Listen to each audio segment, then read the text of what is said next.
All right. All right. All right. Hold on. All right. Are we recording? Right. Are we recording? We're recording. Tia, are we on? We are on. You getting this down? You getting this down? Okay. Jesus Christ. This is the second episode that we've watched. This is the second Reaper Reviews. Woohoo! We made it to number 2, Theo. Theo. Do you want to tell them what episode we have chosen? I'll probably say it earlier, but why don't you say which one we're about to talk about? What I like about this thing, other than seeing your handsome little pretty face, is we get to talk about which ones we're going to do and what you and your team have come up with. We pick from the ones they submit. The fans all submit. Yeah, and you sent me 5 that all the fans that were the top of the cream of the crop. Cream of the crop. And I said to you, I mean, there's 92 episodes. Holy cow. How do we go to, season 6 without touching more on 1 and number 3? You said, Coatsy, we're just going to go everywhere. Yeah. We're going to bounce around. So the one we're going to do today is season 1, episode 12. And it's called Sleep with the Babies. Of Babies. I knew the you were sleep. I knew I was. If I could have bet, I'm not a betting guy. I would have bet you didn't know. Never. I've never seen the shows, let alone know what they're called. It's called The Sleep of Babies. Beautiful title, actually. Beautiful. And especially because of the way it opened. Right? Okay, but no, you and I talk about, riding through this world. Yeah. We talk about that song, right? Yeah. But forget about that song. How good is the music on this show? Like, honestly. So you just hit on something, because I did notes again. I had to write notes, of course. I don't know. Well, you have to. This is 12 years ago. They're right in front of me, right here. Okay. I got them. Forever Young, I believe the artist is Audra May. And the first thing I said, because Megan was watching it with me, I said, how good is the music on this show? The song with us all, with everybody waking up, amazing. I was transfixed into the screen just because of the song. And again, I remembered, and that's the beginning time of it, right? That's before the albums came out, the Sons of Anarchy albums and all that. There was nothing yet. This is the 12th episode. We haven't, it hadn't, when we were filming it hasn't even been a t-shirt yet. Hasn't even, no, nothing. No, and I know that it was all Kurt and Bob Thiel and all that stuff with the music. Bobby and his team are just freaking amazing. Sutter's amazing. And this show is not heavy music. They start with a song, they end with a song, and maybe 1 or 2 in the middle. But holy crap, how Kurt Sutter decided to edit this show with all of us at the beginning, kind of waking up with another girl, not with a girl, with a guy, whatever, by yourself. And then so you decided to stay in season 1 because you were like, hey, let's stay here for a little while. Because I wanted to go to like season 5, season 6. I was sending you all those things. And you were right. You're like, you know what? We're going to hold off on some of these crazier ones, right? That we know are really, and who knows? It might be the next one might be one of these crazy ones that there's some stuff. Yeah. But I got to tell you, this was a pretty crazy one. I have so much to say, and I know we always do this, but the first thing was I was blown away, more importantly, by like how fast time has changed, like the way people dress, the way everything looks, just in general. Again, I said this last episode, it looks like it's 500 years ago, and it's right there. 2008. It was 12 years ago. That's it. 12 years ago, right there. And it opens up, I got to go to my notes, but just like you said, it opens up with everybody waking up, and you get to see this is maybe I'm completely wrong, and I'm sure fans will say that I'm completely wrong, but it was like we got to see who these characters were through the way they slept and the situations they were in. Like Tig is in bed with this girl and says, you got to leave. So we get to know Tig a little more. And in this episode, I'm going to get into that. We got to know a lot about Tig. I didn't realize it was that early that we got to learn so much about him. Yeah.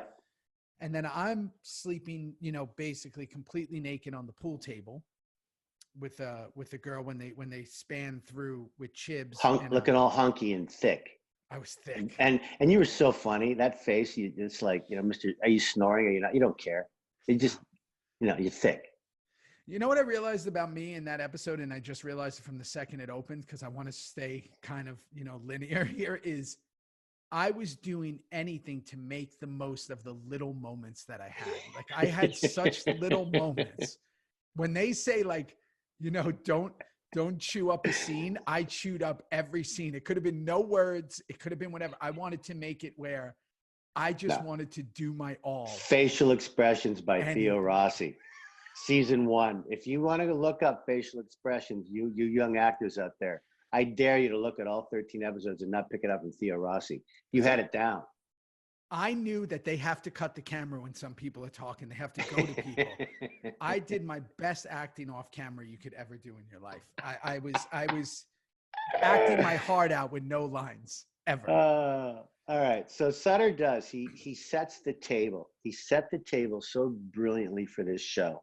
See, a lot of writers, a lot of showrunners, and a lot of people have to listen to the CBS or Netflix or FX. They have to listen to their upper, right?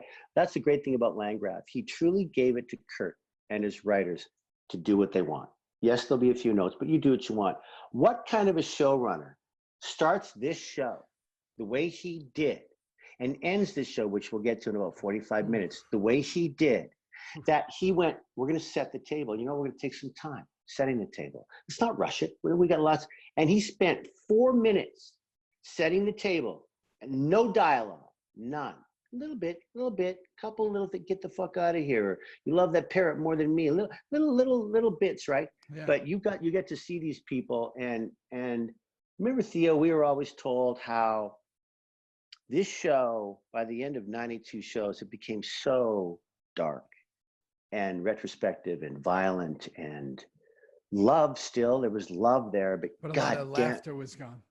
A lot of the laughter was gone. And I'm telling you what, to see like Opie's mom in this episode, she played Mary. I'd forgotten about Mary. I mean, it was just wild and again, it's about relationships. This whole show is about relationships.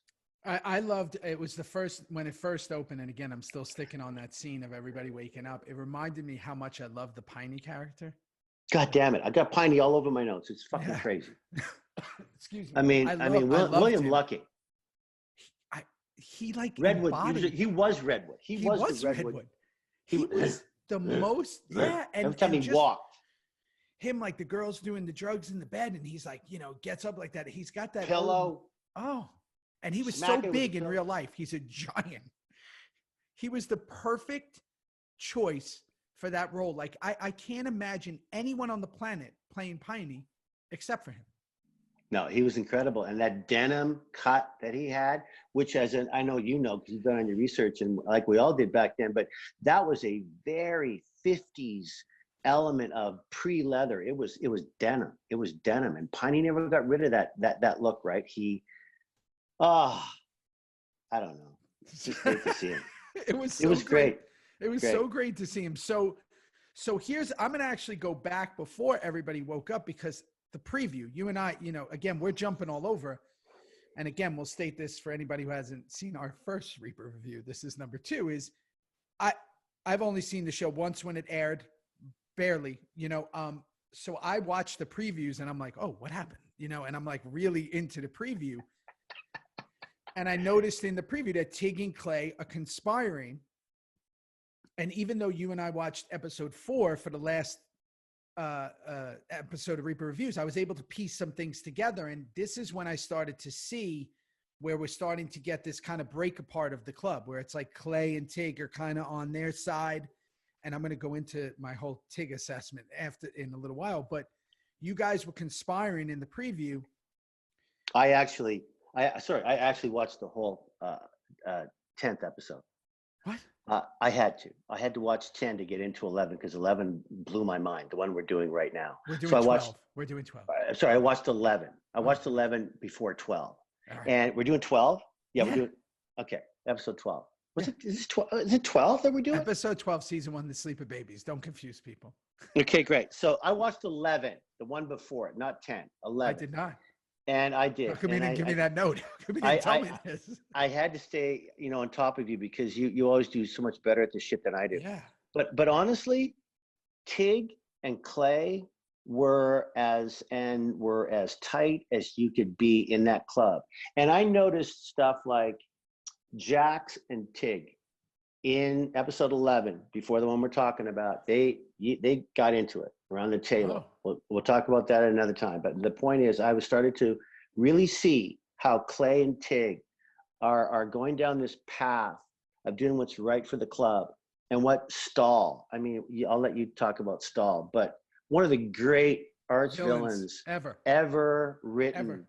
And for her, Ally Walker, she chewed everything. And so you're right. This is now only the 12th show of 92. And Kurt Sutter he's forming within this big family of bikerdom and brotherhood, and all the females are tougher than the men, really. There are little factions of going over here, going over there. Now we don't trust Opie, for Christ's sake. Opie, like Opie. But Clay doesn't bring you all in on it. Just Tig. And so it's just so tense to watch. And here's what's so crazy. And I don't want to jump the gun on my Tig thing, but jump it. He's so conflicted. Tig is so conflicted that when I'm watching it, I'm like, I never realized this, or I never thought about it. Maybe I never gave it enough thought. I was like, he doesn't want to do this stuff. And Clay is kind of like leaning on him and saying, I rely on you, and you're this and you're that. And yet there's so much written on your face, which is just, so much kudos to you for that. I don't think I've ever used the word kudos, but whatever I'm trying to say is like, I know what you mean. Yeah, you know what I mean. But it's like, it's so incredible because every time he would walk away, you were just so conflicted on what you want to do. I know there's the obvious confliction later, with the gun, but I'm talking about like just what you were registering on your face. And it was how you form that character of Tig because some people, maybe a lesser actor or a lesser artist, could come in and play that guy as a homicidal maniac who's just whatever with no moral compass. And you have this moral compass behind him. And it made it so much more interesting. So the whole Clay Tig thing, it was because I wasn't around for a lot of that. You guys were on your own island. So cool to see because they're / the villain to Jax in a way they want to say.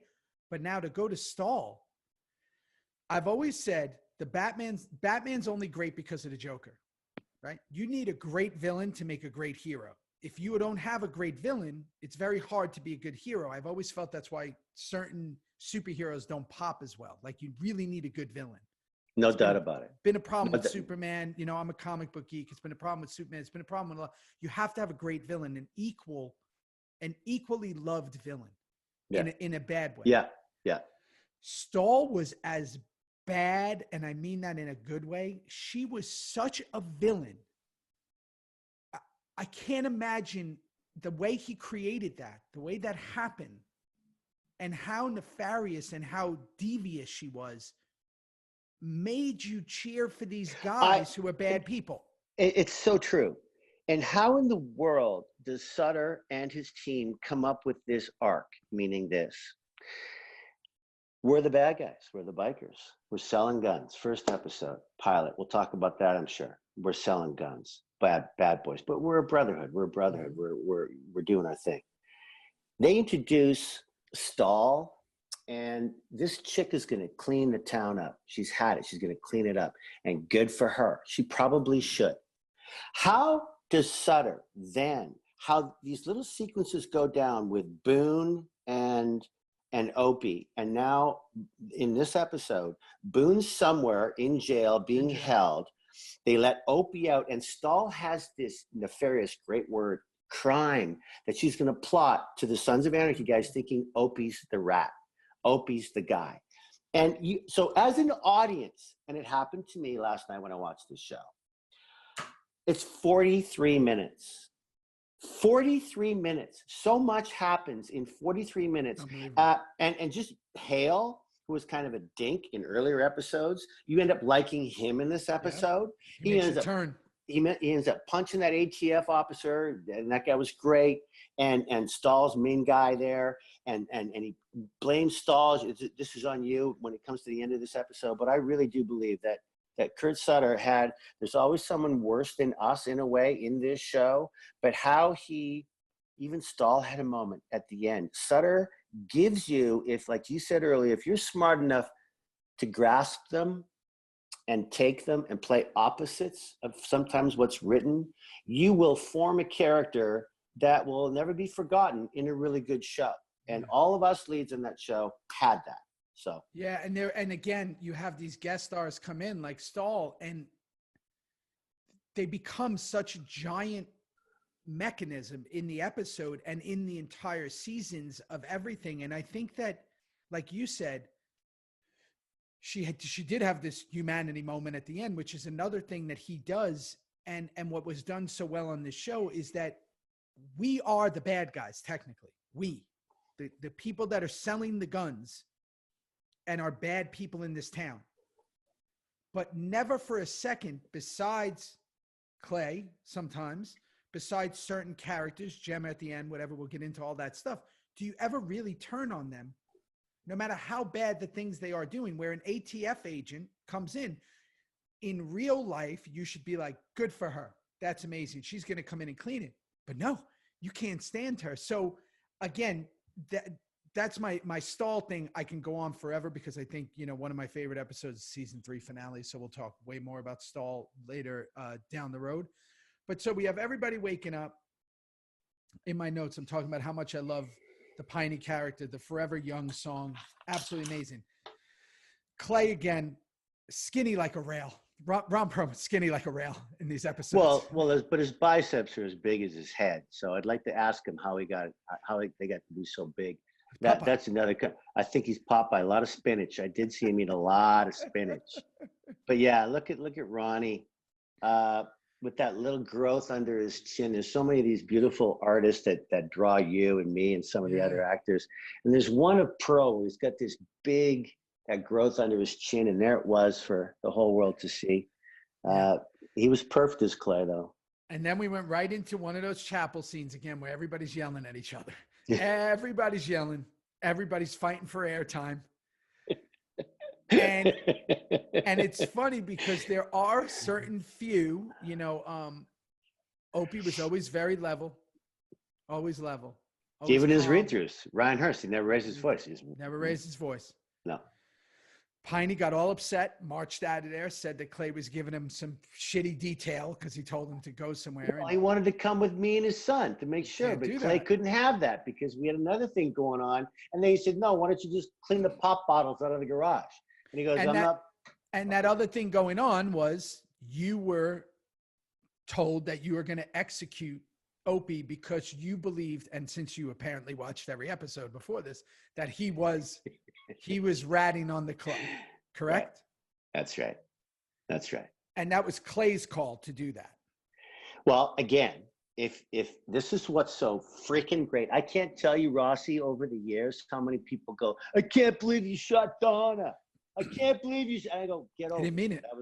That was the 12th episode of the first season. There's 6 more after that. Get over, please. This is like 3 years ago, 2 months ago. I can't believe. That's how big that first death was, right? But when you see Sutter plotting this episode out, like has he plotted it out, how could you really blame Tig when he found recording devices in the truck, in his phone? How could you? And then Clay gets all this info from bad cops going, Opie's a rat. I mean, and all the bank accounts, Stahl did it so well. She sucked us in so well at the club that it became, I mean, if there was one mistake, obviously the killing of Donna was a huge mistake and so misconstrued. But the one mistake was Clay, and this is what's great to talk about it now. Clay needed to take this to everybody. He needed to bring Jackson. He needed to bring, well, he couldn't bring Bobby in, but he needed to bring Chibs, you. All of us needed that. And he didn't do any of that because he started the division of the club. Him and Tig, for sure. And when Clay mentions it, and it's Tig who goes, I'll do this. And Clay. Why do you think, has it ever been stated, why do you think he had that undying loyalty to Clay that he didn't say? Why didn't Tig say, we need to bring it to the table? I think a sergeant at arms, seriously, from all the research I did, you are the gatekeeper. You are just the gatekeeper. You're the tough gate, and gates will open because of you. You talk to one guy, and that's the president. The president and the sergeant at arms, they are the one and the two. The VP too, obviously. But this is where it gets dicey, because Jax is like a son to Clay, right? And Jax and Opie were best pals, right? So Clay couldn't really bring Jax in on this conversation because Jax would have disagreed with anything he said, as we found out in this episode. He couldn't even, I'm going to go get Opie. I'm going to go talk to him. He couldn't find him. So even Jax is worried. Where is he? Where is he? Where'd he go? Where'd the family go? So Clay, it gets really convoluted in this whole episode, but I just noticed that it really is Opie and Jax. It really is Tig and Clay. Yep. And everybody else floats. No, until later seasons, everybody else is floating. Really, in the beginning, it was the two against the two. That's right. Gemma was on the side of Clay, it seemed, right? But loved her son more than anything. Well, loved her son, but do what you got to do, right? Like that was the whole deal. Right. Do what you got to do. Don't let it turn into what John Teller was turning it into. Right. So it really was the two against the two. I also so in my notes, I'm sitting here and I'm thinking, okay, we're starting to see these alliances put up, right? We do go into that Wendy and Tara situation, right? Gemma's right in the middle as always, right? It's that weird situation of this is apparently, and just catch me up here if you know this. When did Gemma try to kill Wendy? Did that happen yet? No, it hasn't happened yet. I think it happened the first episode. In the very first episode? I think so. I'm probably wrong. I think I'm right. I'm probably wrong, but I think I'm right. Oh no, you would know better than me then. I think it's early. I think it's the first episode. She gives her the Bible with the needle in it. I think it's the first episode. Oh, wow. We got to go back to the pilot. And I'm going to tell you why. I'm going to tell you why, because she does make a couple of comments in this episode, which she's like, just because you're clean, don't think you're all high and mighty. Like she's now gone past it. Remember, we didn't have Wendy on the show for a little while. We had her for like 2 years and then she was gone. That's right. That's right. So I think that it was. She splits coming up, right? She splits coming up. Yeah, because of the whole. I think we got to go back. I think it's because of the whole Tara situation. Right. People who are listening to this are like, these two idiots know nothing about the show. You try this. Yeah, exactly. You just don't realize that you go in and do your thing. You don't really, and it's so long ago. It's like, but again, let me just say, like I said last episode, I understand. I am like, this show is fantastic. So not just the music, but everything about it. It is. Diana walked in last night when I was catching up, and she just stopped and she just went, "Oh God, this show is so good. It's so hard to watch because there's so much going on. You got Tara slapping Jax, which I forgot about. Amazing, right? Like, are we together? Are we in this? I don't. Whack!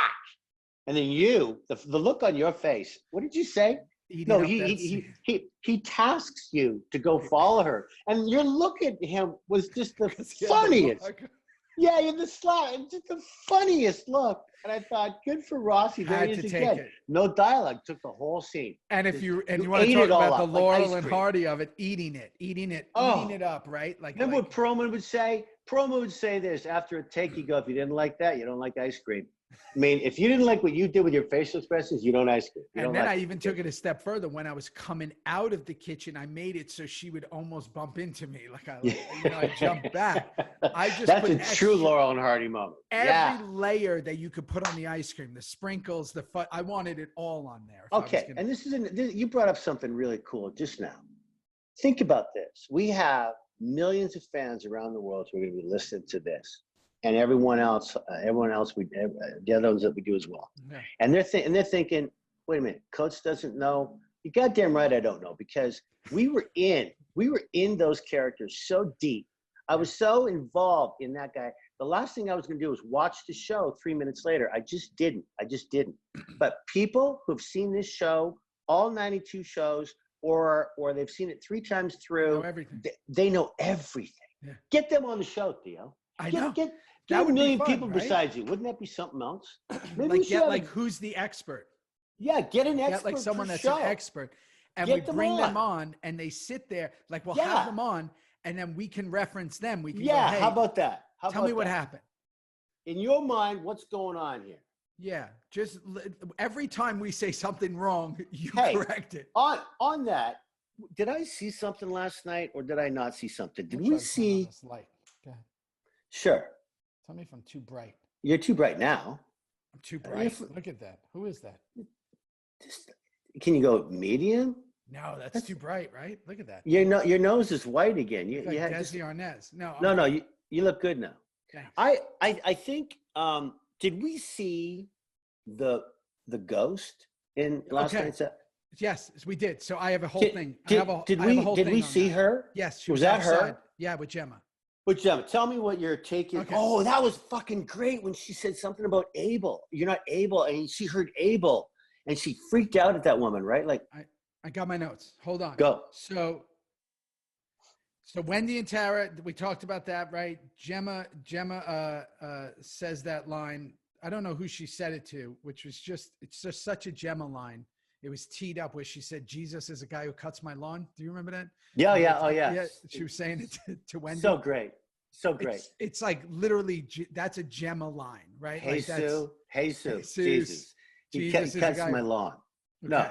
Fucking beautiful. I'm trying. Okay. Right before the homeless woman, I have one other thing. I have Opie with that short hair, which was just jarring for me. He'd never, because I haven't seen him in so long with short hair. When did that happen? I didn't know. I thought he always had he's long like hair. He's like a young Moses to me. Yeah. He always had the long this, the long that, the long tattoos, Not the in long this one. body, No. but not in that one. It's called, you know what? It's called, am I going to stay in this show or not?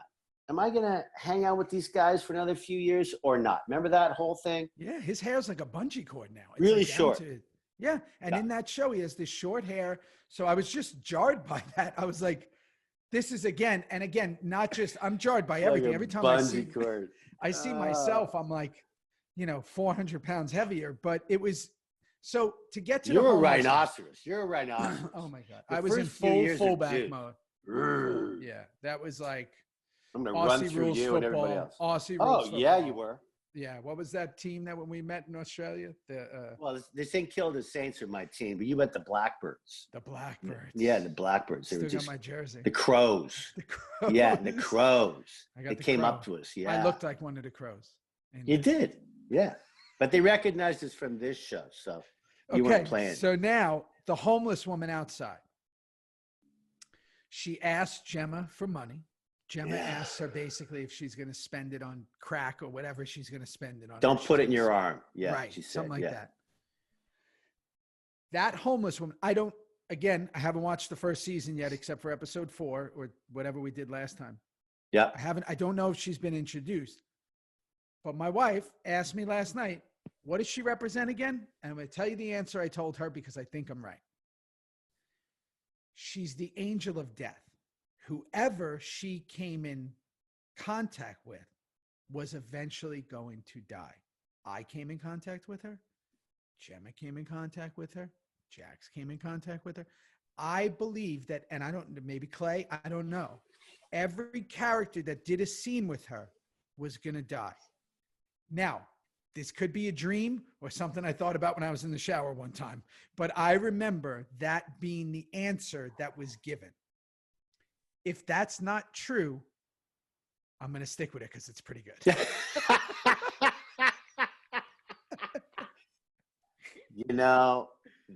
I've heard that before. I've heard the Grim Reaper. She was the Grim Reaper. Same she thing. was like bad things are going to happen. She's like the ghost in Hamlet, even though this is, loosely based on the Hamlet theme, right? So Chris Sutter knows the answer to that. And I don't know. Look at Hamlet. Is that what he said? You know Hamlet better than anything, the ghost in Hamlet. For sure. Did Sutter actually answer that question? He must have at some point. I have to assume he answered. And she did say, which was really cool, by the way, talk about just a little cool like audio insert when she says able to take care of my kids. I know. And then she goes, what'd you say? And I had to replay that. Yeah. It was so subtle and so beautiful. And when Katey goes, what'd you say? Able? Yeah. What? And her face, she went white. She was just like, Ooh. And I went, oh, like how great is that little moment? Because now you're like, wait, what? What does she know? And then you start now really getting into the mystery of the homeless woman, which, you know, went through to the last scene of the show. 7 years of, you know, I mean, what an incredible, strange role to have on a show. It's beautiful. And it's a beautiful thing, man. You get coming in one day, get paid all these, you know, the big buck. You get to hang with us. Not really, because you're just really talking to either, you know. I think I've met her once when I worked with her. Yeah. Yeah. No, I forgot you had a scene with her. I need to, well, we'll be doing that episode. Season 7. Wow. Yeah. Season 7, we had a scene in an alley. Yeah. I was hiding out. But I don't want to ruin that episode. No. Let's wait till we get to it. So that's my take on the homeless woman. You've heard your take. And I think that see, now if we had this person here, this SOA expert next to us, we could have asked them, but they would tell us what person. So now we're meeting. And isn't that the magic of this show? Meaning, when we did the show in 1957, when you would show, you know, every week there would be a new episode. We couldn't binge it like our shows we do now. You have to wait till the next Tuesday. Can you just imagine and wrap your head around, Rossi, these millions of fans, and it grew and it grew and it grew every year, every episode, every year, talking around the water cooler that next morning to discussing whatever they're discussing, and someone goes, what about that lady, that drug addict? What's she? That was kind of, right? And people going, you're crazy. What are you? No, it's just a broad. Especially after like the third time you see her, then you start to go, wait a second, something's wrong. And if you remember, Sutter always had her trying to look different. She wore a hood sometimes. She had nothing sometimes. She had different clothes on, a blanket. Always had a blanket. I don't know, man. I think that's some of the magic. What a cool little like device to put on a show. What a like cool little side device to like throw in amongst all the chaos. You throw in this little device. 100%. Just like the journal and all, like these little devices he would put in that are so intriguing for a drama. So, okay. So then we met my buddy Tori Kittles. Him and I did my first big movie together from the One-Niners. He was the leader of the One-Niners. I freaking love that kid. He's so good. We did our first, we did a movie back in the day together called Confessions of a Campus Bookie, just if anybody's out there tracking it. It was based on the true story of the Arizona State college basketball scandal. He played Steve Headache Smith.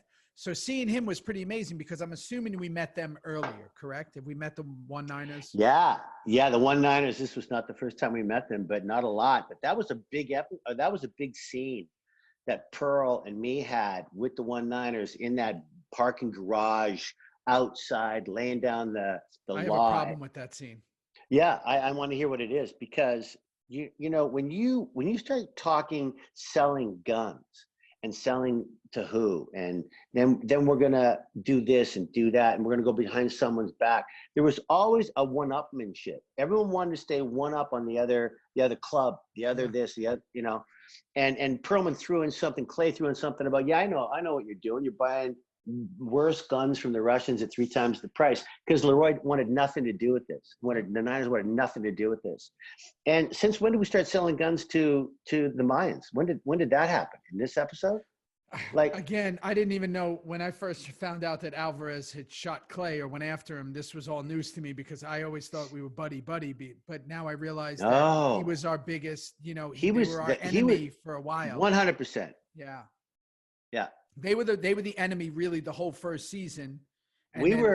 That's right. And then it softened up coming down the line, but no way, man. We were hugely against those guys. Because the second season was all the white supremacist guys were our enemies. Those were our enemies in the second season. There's always someone darker than us in every season. That's right. Yeah, there's always someone that's worse. More evil than us. More evil, right. So we meet them. Here's my problem with the scene. You guys talk to him. You plan out this whole thing, this whole charade you're going to try to pull off, you and Clay. You walk away from him. You're not even 7 feet away, and you guys start talking about the plan. Yeah, we're going to do this, and we're going to sell to this guy, and he's going to sell to that guy, and it's all going to work out perfect. And I go, they could still hear you. They're right there. Why wouldn't you wait till you get in the car? Weren't you worried that they might overhear you? That's probably a really good thing. And I think that whoever was directing, was it Stephen K? I can't remember. Terrence. Did Terrence direct this one? Don't remember. Might have been Terrence. Anyway, I'm sure it was okay, we got to go. We got to get this thing going. So Ron, I can't do another setup. Let's get it. Right. Let's do a walk and talk.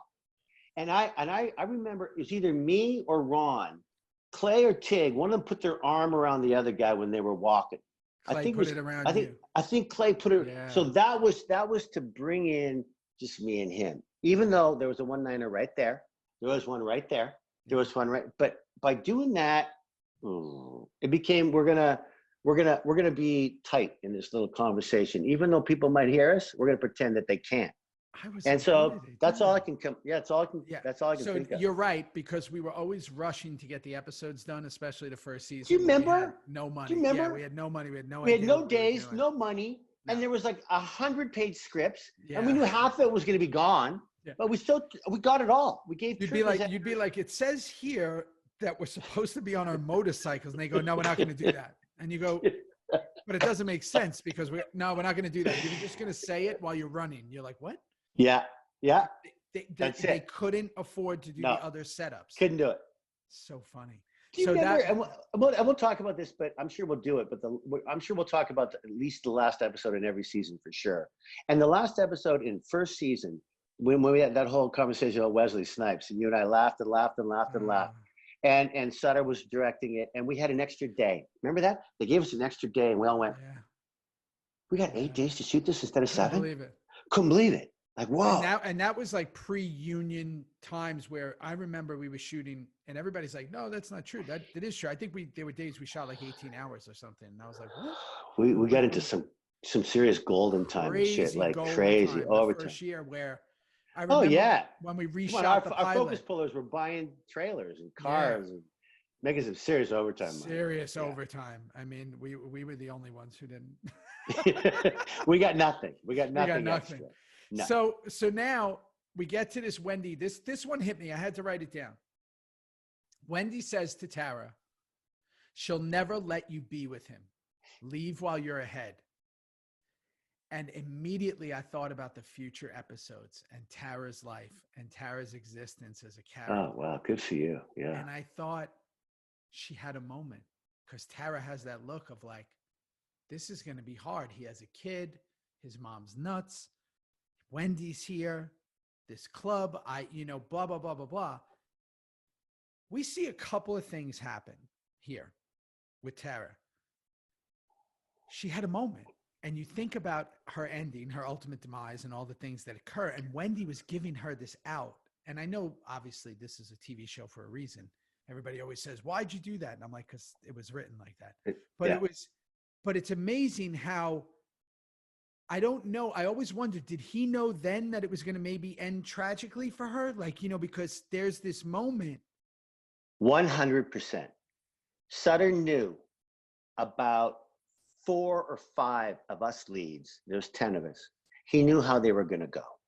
He didn't know what show or what moment, but he knew how they were going to go. And Sutter knew, and I wish he was here right now and he could say, you're so full of shit coats. But he knew that Tara was going to go violently. There was something, because isn't it funny how people pick their little teams, right? You're anti-Tig or you're pro-Tig, or you're anti-Gemma or pro-Gemma, and anti-Tara. Not really because you love the show, but you love to pick a side. Oh, yeah. They did that with Tara and Gemma a lot. And Tara and Gemma, they did it for 7 seasons, 6 seasons. And it never backfired. It always was pure. It was from the heart, and it's from the writing. And there was another example. And Sutter, I hope we don't, because we can talk new shit every week, and we will. But I bet you that every episode has a fraction of, look at the foreshadowing. Look at the foreshadowing. Oh, there's so much.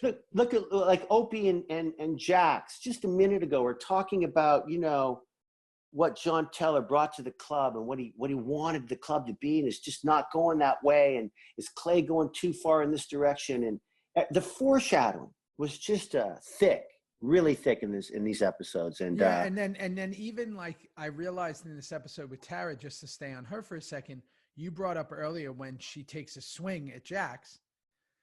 and cracks him in the face, it's because he grabbed her arm and she had been through all that abuse of that guy that she was dating, played by Jay Carnes. See, look at you doing your homework. That's homework. That's studying, Mr. New York, Mr. Staten Island boy. Yeah. That is right. I didn't even think of that. No, that is right. He touched her. He went to grab her, and she whacked him because she doesn't like to be like anything physical. Yeah. And I thought, oh my God, she had all this abuse from this guy that she ran from, physical, mental, whatever that abuse was. And these episodes with the women, they're so amazing and so paramount in every freaking episode.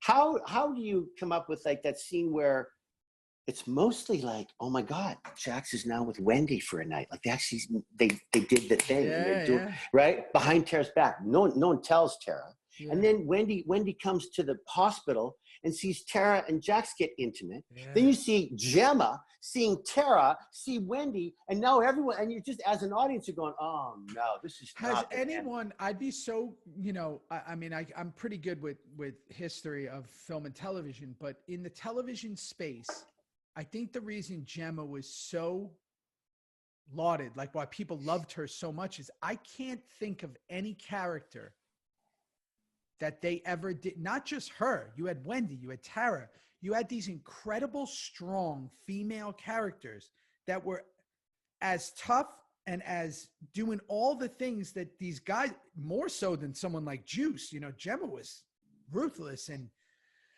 all about family and all that, like almost like a crime boss. And I'm trying to think if there's anybody if that's ever been done, because, I'm sitting here thinking of like, up into that time, like female lead shows like Laverne and Shirley and Three's Company and all that. But I'm talking like in that drama space. My goodness, they were having these scenes with them three that are riveting. She was the true old lady. Katey Sagal played an old lady of a paramount degree, like 100 degrees. She was the boss half the time. She was listening to Clay half the time. She had her son to worry about. She loved Tig. She loved Juice. She loved Tommy.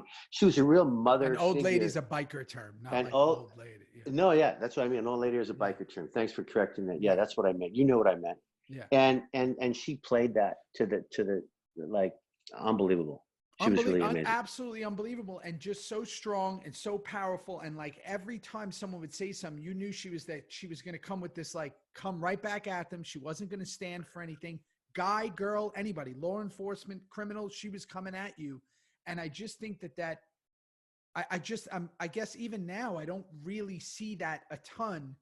And I just think that maybe I don't know if she got enough credit for that. I guess that's why the fans, like, we would see all those shirts. What would Gemma do? And what would, all these things. People just love. I think she did. And if Katey was here, and maybe we'll get her on, I think she had an incredible emotional rides with Gemma, and she loved playing her. And people have to realize, all your fans, our fans, she had to put that scar on every day.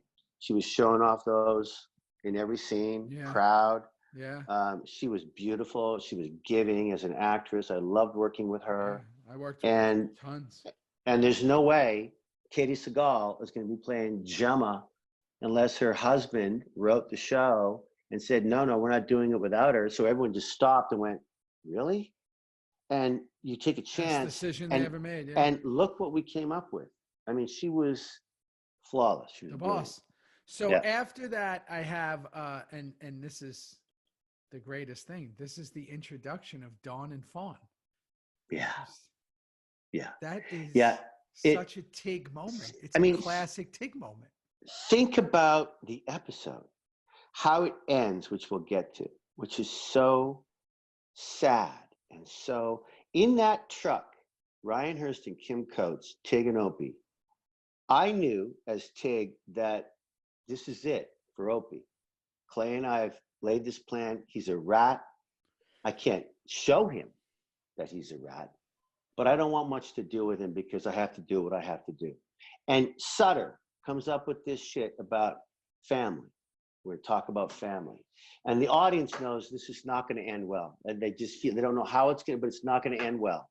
And all of a sudden, he goes, well, you got girls, right? Dawn and Fawn. Unbelievable. I mean, and then he doesn't even, and I go, I know, it's funny, right? Like Dawn and Fawn. I mean, like, so we get that. You know how ridiculous it is. It's ridiculous. But it's so perfect. It's perfect. And then Sutter takes it up a notch. Let's get to the warehouse where we know it's all going to, we all know it's going to come down. It's going to be so violent. It's going to be so awful. But your looks when you walk in. Sutter puts a little bit more juice in the pot, right? So we walk in, and all of a sudden, there's all these dolls. Oh, it's so good.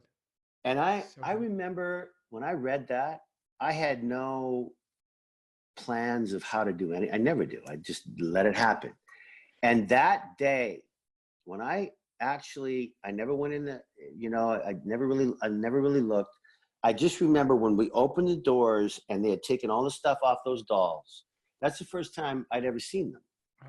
And I remember looking at these things, and they were horrifying. They were whacked out of shape, and they're all pretty with bad makeup and clowns, and it really did affect me. And Ryan and I were as good in that scene. Oh, he says a line. He says that's a story that needs to be told. That needs to be told. Oh. And then we keep going, right, Theo? And this is it. As you said, the gun comes before up. you get to that, I want to stick with the dolls for a second. Yeah, go. The looks are absolutely amazing. And again, what I tell a lot of young actors is there's so much you can do when you're not speaking. And the biggest problem, and you know this, you've been acting 175 years, is the one thing that people get so taken by dialogue, and like they think they're not doing anything. When you walked into that warehouse, your face, you don't need to say a word. It's all there. Because I didn't even remember it, but it's all there.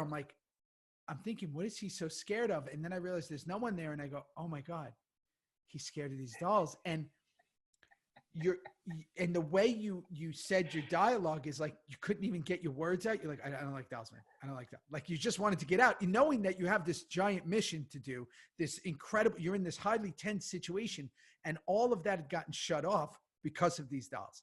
So your eyes, the eyes never lie. Your eyes just said everything, right? And then he says that really funny line, Opie, and then when the shootout starts, you actually fall into all the dolls, instead of just continuing to shoot, you're actually freaked out by these dolls on you. Yeah, I'm glad you noticed that one. Of course, I noticed, especially not just with you doing it, but you then, instead of just shooting from there because you're in this firefight, you're actually still freaked out about the dolls. So it shows. Then you really know how much they affect him, how much they impact his brain.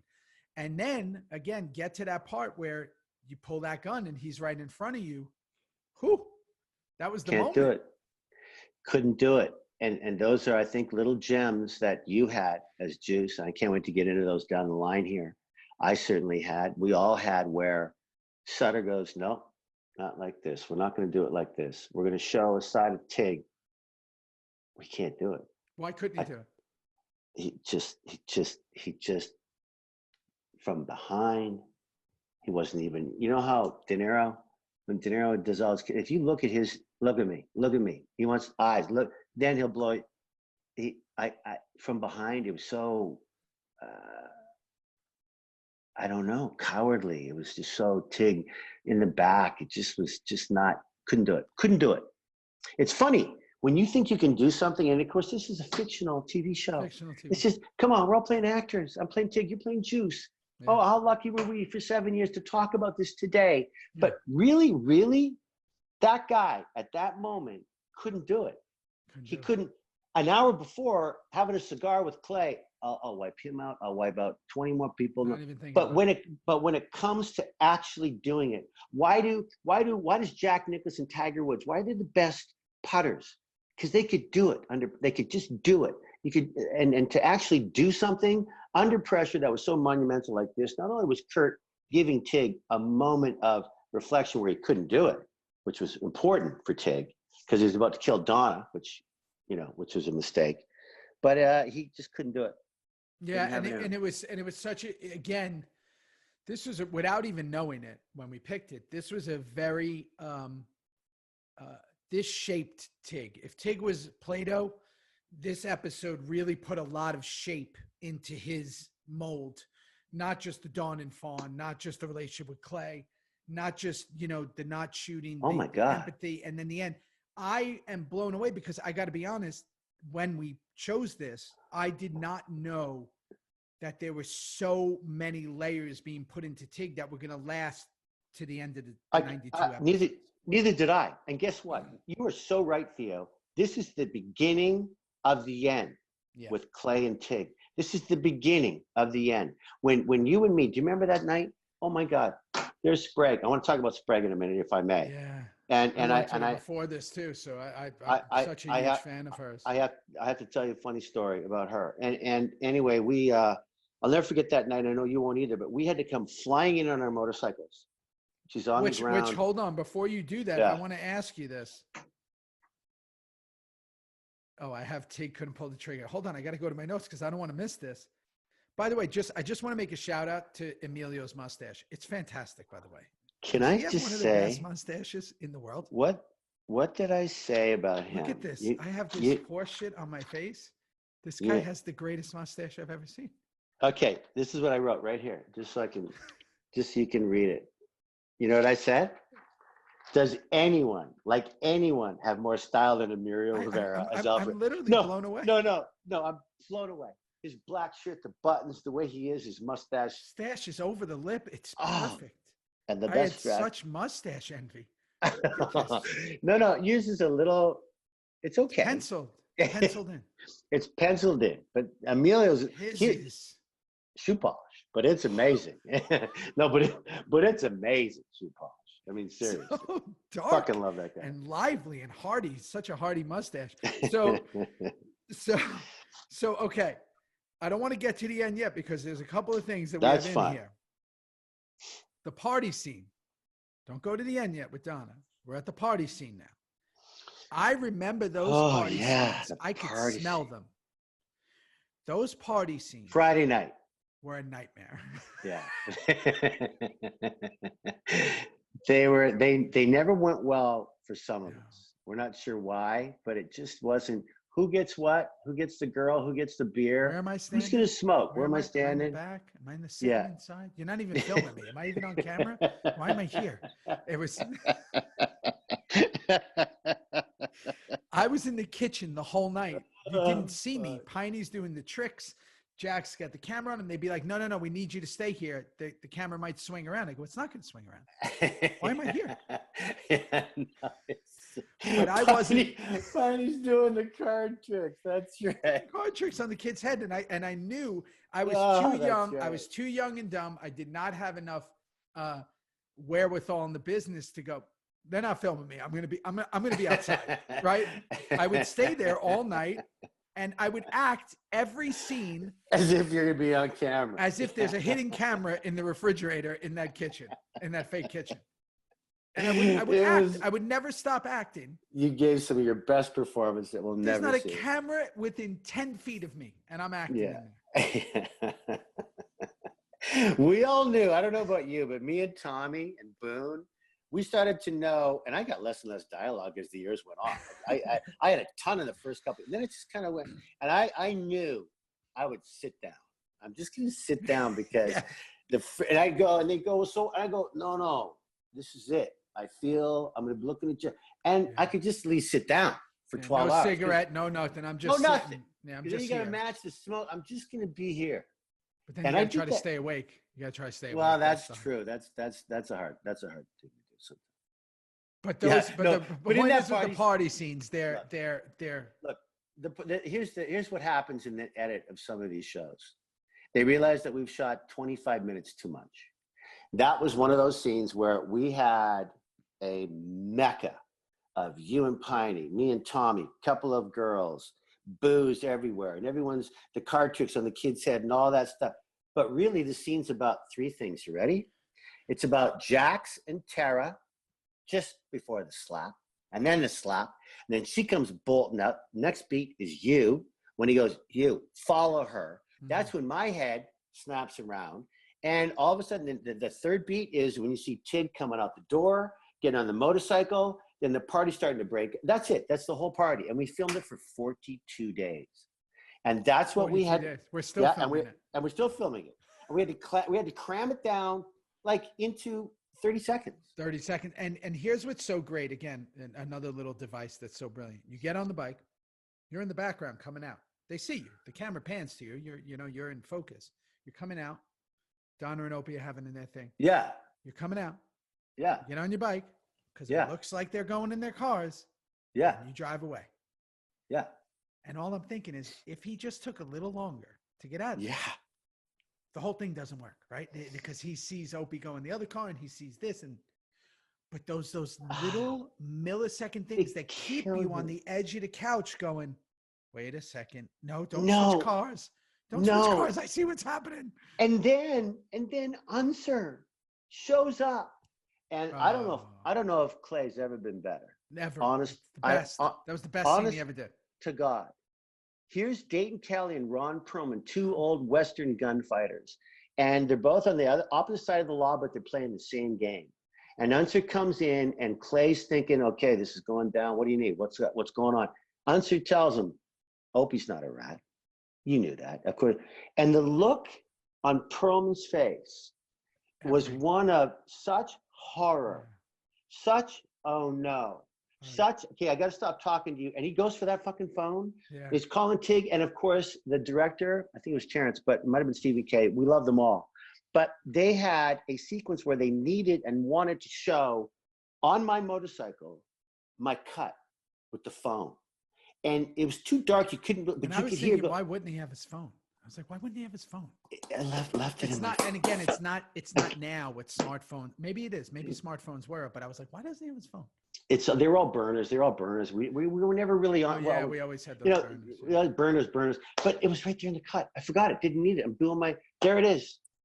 And so there's just one more Kurt Sutter upping the ante to the millions of fans watching this going, oh no. Yeah. Hold on. And here's the craziest thing. Okay? Craziest thing.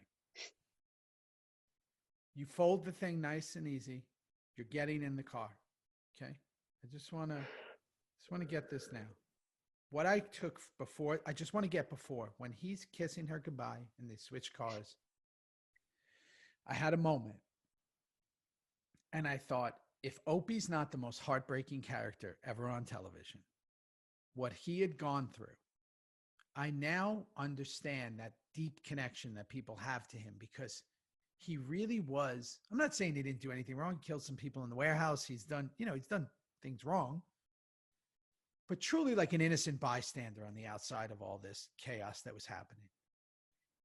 And he and Donna have that moment by the cars. And you see it coming. It's like a car crash. You're watching it. You're watching her getting that switch keys. You're watching her say to him, I just got to run to the store. Do you have any money? And I just couldn't believe, because I know I put myself, and for the people that are listening, when you're doing those scenes late night, especially at that house where we were, it's usually about 3-4 in the morning. You're usually pretty exhausted. You've been, it's called a big week.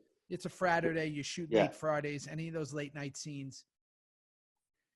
And it was such an important scene because really it becomes a lot of the show bounces off that scene. It started a lot of things, a rumble effect that you would call from that. But when she gets in that car and she starts driving and all she wants to do is go to the store to get something for Gemma to come back, and they're intercutting to you and they're intercutting to Clay trying to reach you. You're so tense. And again, Sutter added, and Bobby, the music. They went to this wacky. Yeah, I remember. It was a rock, heavy rock guitar.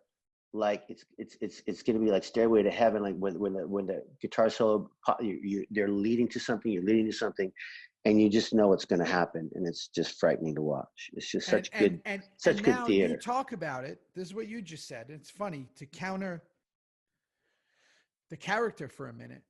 You said he didn't want to shoot him in the back of the head, but yet here he is with an Uzi in a drive-by, going through the back of the truck, right? Gunning it down, through it, drive-by style, because he now, I think that there's, again, showing the duplicity, the dual nature of Tig, if I could break that down for a minute.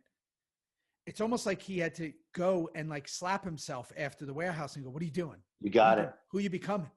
You don't do this. You got to kill someone. You got to do this. You got it.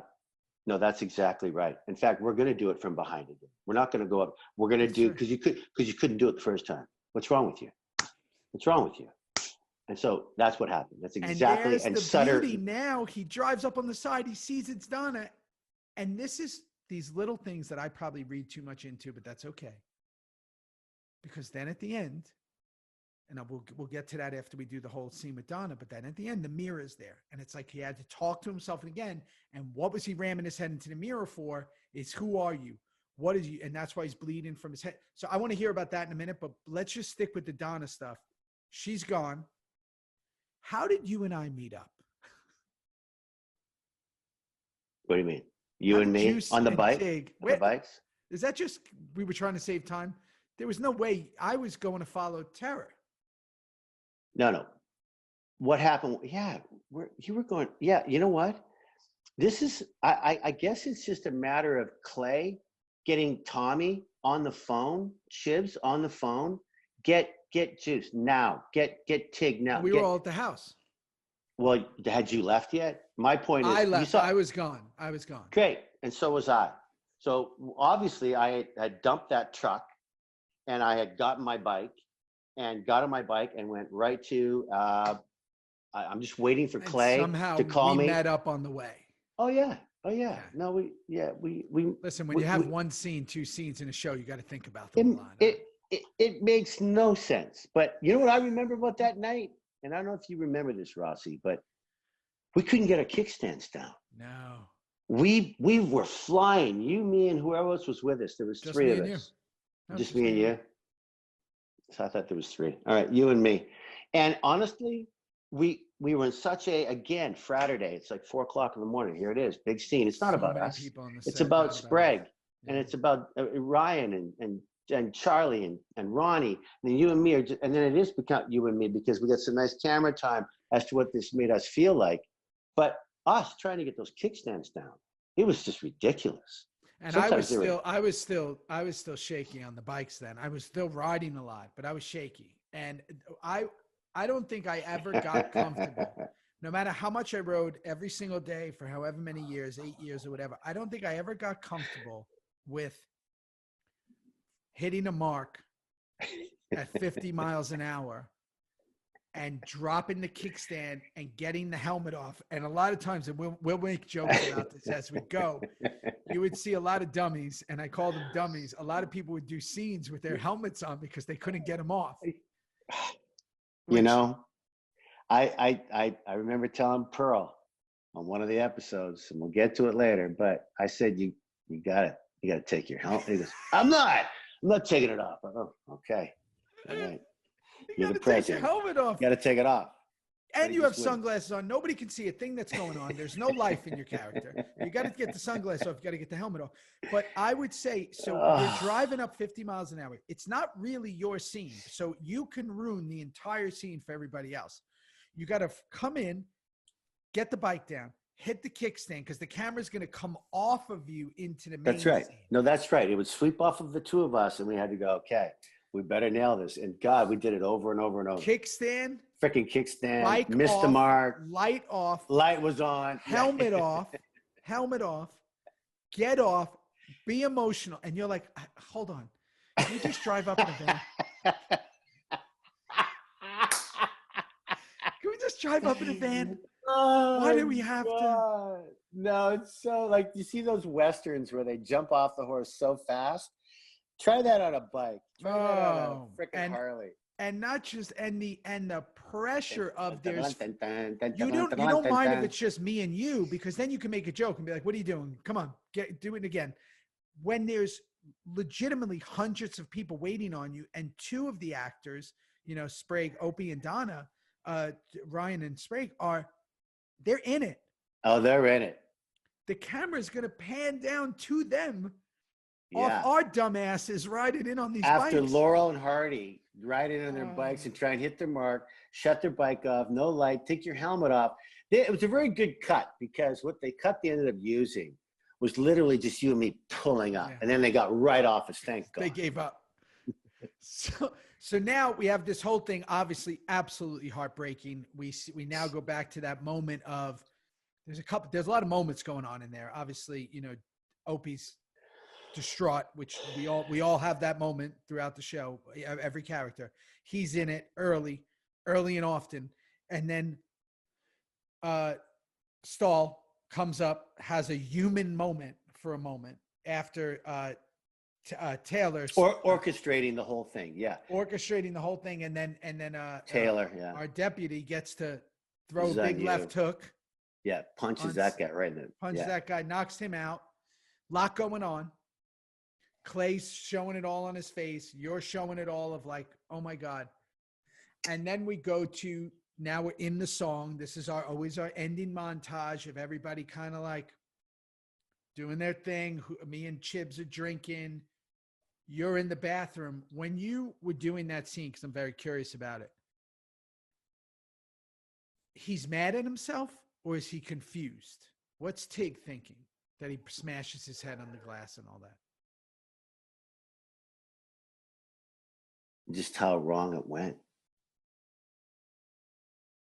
How wrong it went.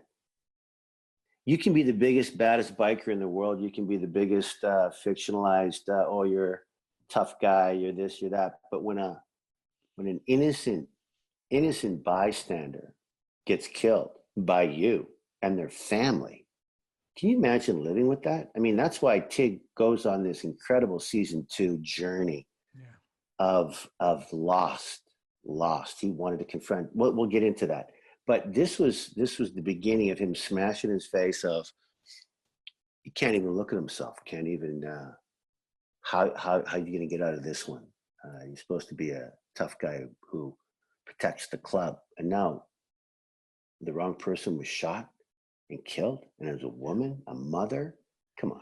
I mean, so much character development in that episode for Tig, just so much that I got to be honest, completely unexpected. Did not know when we picked it that was. Neither did I.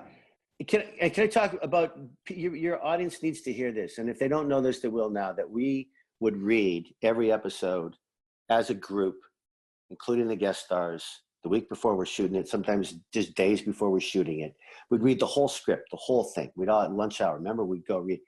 And I'll never forget when we got this episode, when we found out what was going to go down, and Donna's the one who's going to take it, and Tig was the one who's going to pull the trigger. I remember going into that reading room, and there was Sprague. And I went right up to her and I said, "Can I sit with you today?" And she goes, "I would like that." I sat with her that whole read through, and there wasn't a dry eye in the house for any of us. And I gave her a big hug. Remember how we always gave when it was your last episode? It was hard. No one could even talk. You get clapped off the show. You were like, you're the good. And that was a moment. It went from like in the first few seasons, there were roars to like the last few. It was like, all right, let's get him out of here. Like two people clapped. They're like, all right, let's get him out of here. We got to get out of here. Brought gifts to season 6 going on. No. People would even ask if they had to stay. They're like, I'll just clap while I'm walking out. Yeah.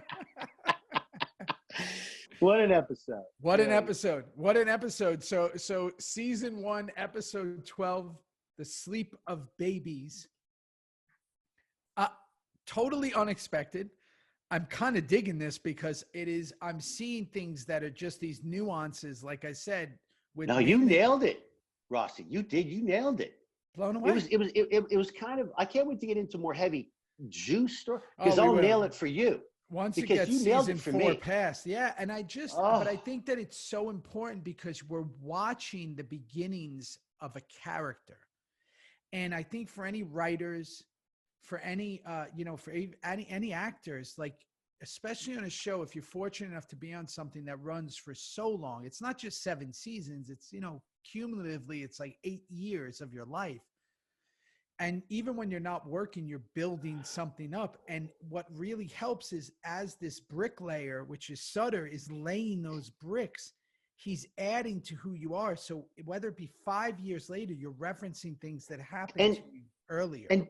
That's right. And did you know that Tig was supposed to have a son, a 16-year-old son. And it went from the writer's room with Jack and all those incredible David, all those guys. Yeah, all those incredible writers. It went from having one son to having 2 daughters. Now, daughters is great. Kim Coates has 2 daughters. So I don't know if Sutter and Jack kind of went, you know what? Give Tig 2 daughters. That was an amazing thing. Yeah, and he was really known for that, and we'll get into it when we get into the stuff that happens to me in season 4. I mean, I remember when I went for my meeting with him, and I'd be like, and I literally said to him, I said, "How did you know that?" And he's like, "I didn't." And I'm like, "But that's part of my life. Like, how did you?" And again, it was just had, and again, that's why I think everything happens for a reason. Things happen at the right time for the right reason, and there was something about this show, and it made me realize it again last night that. Right time, right reason. Don't know if it would work now. Don't know if it would have worked before this. I just know that in that 7-year span, man, it just worked. It just worked. And again, I'm reminded of that in watching this episode. So to the next time, my brother. Why do we have to wait a month? I don't understand. We don't. We're gonna start doing it faster. Like nobody knows where you are. You're in hiding. No one knows. I don't even know where I am. You're in witness protection. You're out. I am. No, I really am. They talked about that in the episode too. God, Sutter. 43 minutes of so much to do. Diana, my wife, walked by last night. She goes, These are longer. This show's so good. These are longer than the episodes. Anyway, thanks for having me. I love you, brother. See you soon. All right. Bye.